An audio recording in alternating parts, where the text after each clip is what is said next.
Hey YouTube, it's Buckeye Piper. I'm enjoying a Camacho pre-embargo 1962. So I don't know if you can see that pretty well. Pretty cool cigar. First time I've ever had one. It's an interesting deal because there is just a little bit of Cuban tobacco, pre-embargo Cuban tobacco in this from, you guessed it, 1962. So the story of this goes, some people think it's a gimmick, some people think it's a great cigar. It's pretty good. It's got a nice, really, really creamy, buttery, woody, leathery kind of taste to it with a little bit of earth.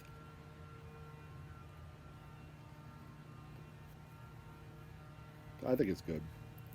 But the story goes, there's, I think, 4 bales that they have of pre-embargo Cuban tobacco, and they put a little bit in each one of these cigars. It's wrapped with a 1992 Honduran, I believe, Corojo, and I can't trill my R's or anything, leaf as the wrapper, and it's got some Honduran filler and binder, maybe some Ecuadorian filler as well, but there's a little bit of Cuban in there.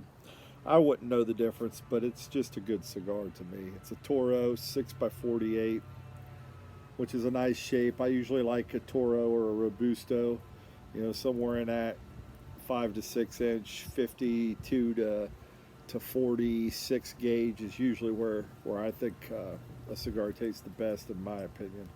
But I better peel this wrapper off. Mrs. Buckeye made me a killer shadow box for Christmas, not last year, but the year before, and I put all these wrappers in there. So, just want to do a quick lesson on leadership. I haven't done a Buckeye on leadership in a while.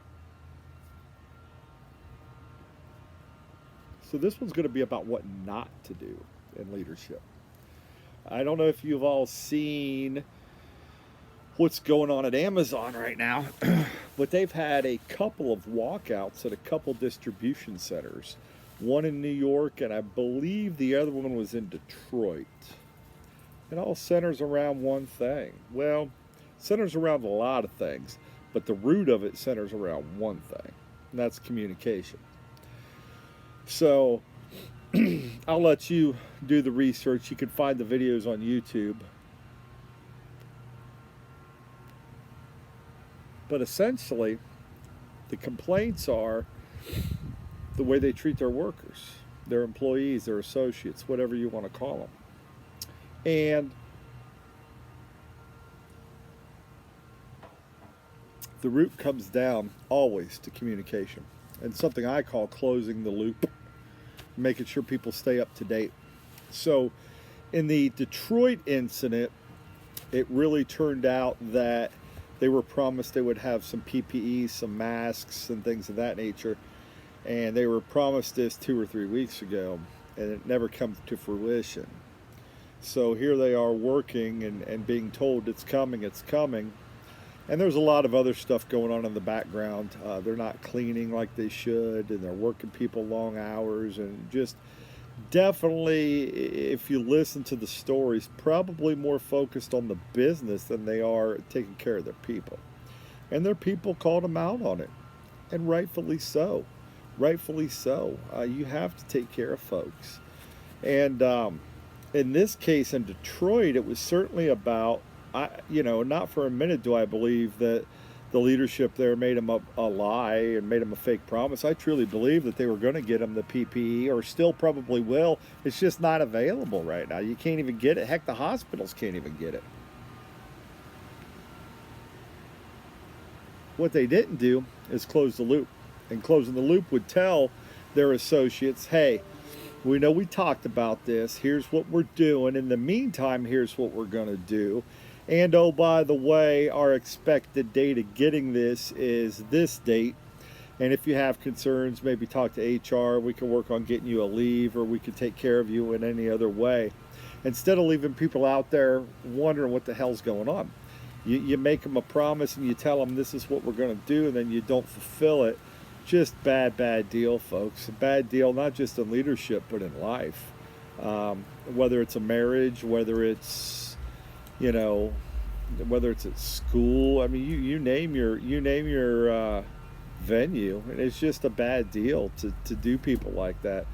The one in New York was pretty similar. That one revolved more around continually hiring, bringing in people, not screening them, not knowing if they were sick or going to be sick. And oh, by the way, letting sick people continue to work on the job, knowing that they're sick and it potentially exposing a lot of others. So I don't know if you've seen the unemployment numbers this week, but holy macaroni and cheese salad. You like that, didn't you? 6.6 million new unemployment claims this week in the United States. 1 week. And, by the way, that is the most all-time unemployment claims in one single week. If you watched my video last week, you heard me talk about last week was 3.823 million unemployment claims in 1 week. And that was the single largest unemployment claims filed in the United States in a single week. So essentially doubled in a week, and it's going to get worse. So if you just add those numbers together, it doesn't take a rocket scientist to know that you're knocking on the door of 10 million unemployment claims in the last 2 weeks in the United States. And 10 million people out of a United States population in 2018 was 327 million. 10 million is significant. 10 million is essentially almost the population of the state of North Carolina. And when you look at it in that perspective, that's almost 3% of the entire U.S. population. Now, we're not even talking about employable population. We're talking entire population. 3% of the entire population have filed unemployment claims in the last 2 weeks. So, you know, that 327 million number includes kids, elderlies, retirees, disabled people, people that can't work. It's not even employable people. It's just people. That's a staggering number, folks, and one that has a lot of financial and analysts and experts really on pins and needles, thinking that the economy can collapse and will very well collapse. I don't know that there's enough stimulus out there, and that $1,200 check is certainly not. I mean, that's like peeing in the wind, folks, really. I mean, you think about it. If you're a single person, or $2,400 for a married person, what's that buy you? A month or two mortgage at the most, and then you haven't paid a car note, you haven't paid your insurance, you haven't paid any of your bills, and you haven't eaten a single speck of food. So it's just a drop in the bucket. So I said all that to say, I believe the workers at Amazon definitely want to work because they don't want to be unemployed because they have bills and other things to do. So, rewind all the way back to the beginning. What did I say? It's about communication and taking care of people. People will run through a brick wall if they feel that you value them and that you take care of them and that you're truly looking out for their best interest, and not just about a bottom line, not just about moving cases and how many sales can we get.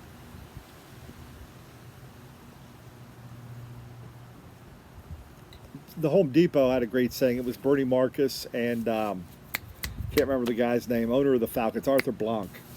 They used to have a saying when they started Home Depot years ago is, you take care, we'll take care of you, you take care of the customers, the rest will take care of itself. And that is so true, folks. I mean, truly is true when you think about it. And there goes the wind. When you really think about it, if you're taking care of your people, they're going to take care of the customer, which takes care of the business. And Amazon, they're taking a beating right now in the public eye, and again, rightfully so, because you just didn't, and I don't know the whole story. I just know the side of the workers. Amazon has refused to comment on either case, which says something right there.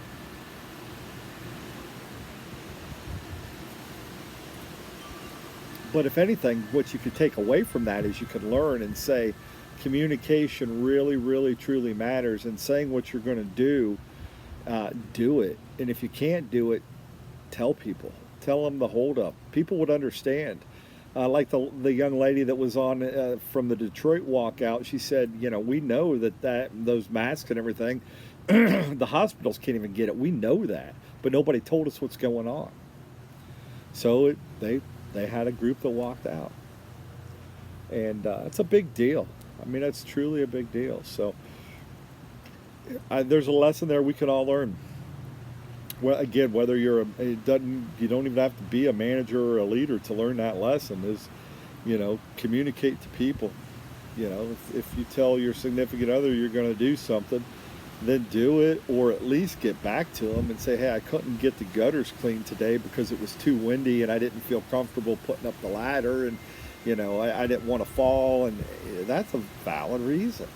But just to not do it, people just think you're blowing them off and that you don't care about them, and it's not a big deal. And that's not the case. Again, I don't think Amazon ever would have in a million years meant to do that. You know, I choose to believe they didn't. Maybe they did, but I choose to believe they didn't. So, as the cigar goes out, which is rare for me. But leadership lesson for the day: communicate and close the loop. Take care of your people. Do what you say what you're going to do. And if you can't deliver, then at least let people know what's going on. Take care, everybody. I'm going to relight this and enjoy the rest of this pre-embargo Camacho. Fantastic smoke if you can get a hold of one. I wouldn't pay what they're asking for them now. I think they're a little overpriced right now. But if you could find it for $10 a stick, it's a good stick at that price. Some of the places are asking $25 a stick, and that is outrageous. I would tell you don't do that. It's a waste of money. We'll catch you later. Hopefully you enjoyed the video. I hadn't done a Buckeye on leadership in a while, but I thought I'd do one today. And I think we're gonna order a pizza and just see where the day goes. Have a good day, everybody.